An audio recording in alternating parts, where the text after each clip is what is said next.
The first thing is to discover your space. This is why it's called my space method. In fact, you will build your music into a graphical space. This graphical space is made of strings, vertical strings, and of frets, which is the horizontal space.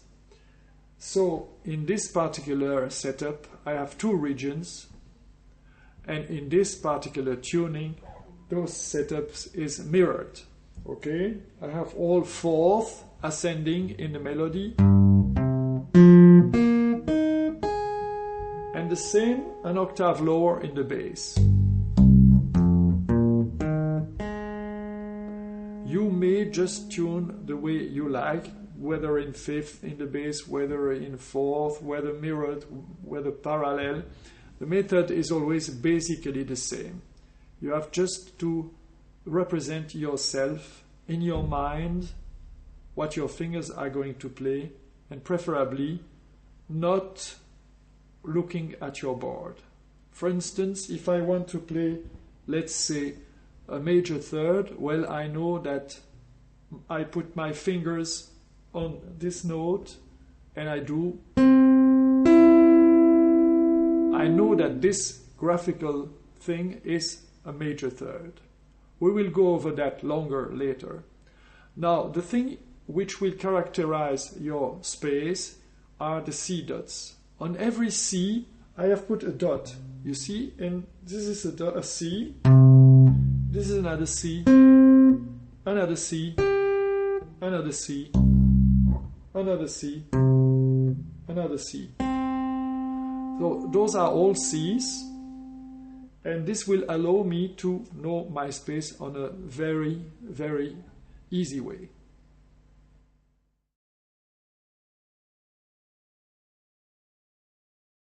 Producing the sound. Producing the sound is a very important thing in tapping.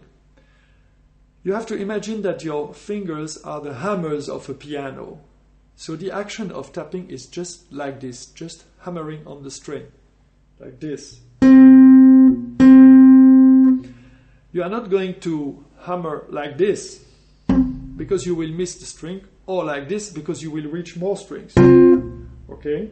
So just hammering. Same thing on the left hand.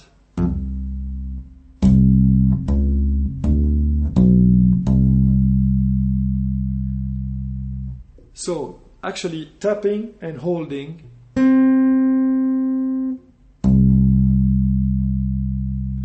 Now, the other problem is that the fingers don't have the same length. So we have to cope with that. If we just put our hand like this on the string, we notice that the major finger will be closer to the string and the small finger will be very far away. If we play like this, it will go like this, major, and then we have to turn the hand to put the little finger. And we have much chance to miss the note. So what you have to do, give the same chance to all the fingers. Align the tip of the fingers on the string, and then lift it a little bit, and then you are ready to tap. Like this. I just feel all my fingers, the tip of my fingers on the string. I have one finger on each row, and I start.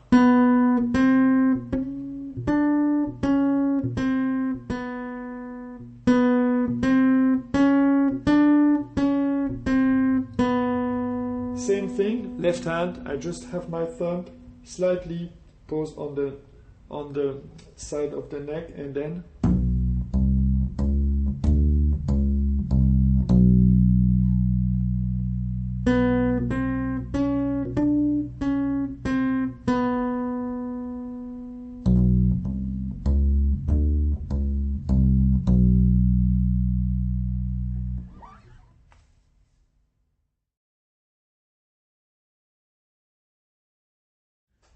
the path. We will develop now from the path to my space a series of musical IDs. And we will start with very, very simple IDs. We will now start with the smallest interval possible between two notes, which is just one fret. So, for instance, from C to C sharp, here it is.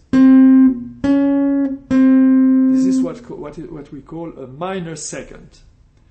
And I am going to play the very first exercise of the part, which is called minor seconds.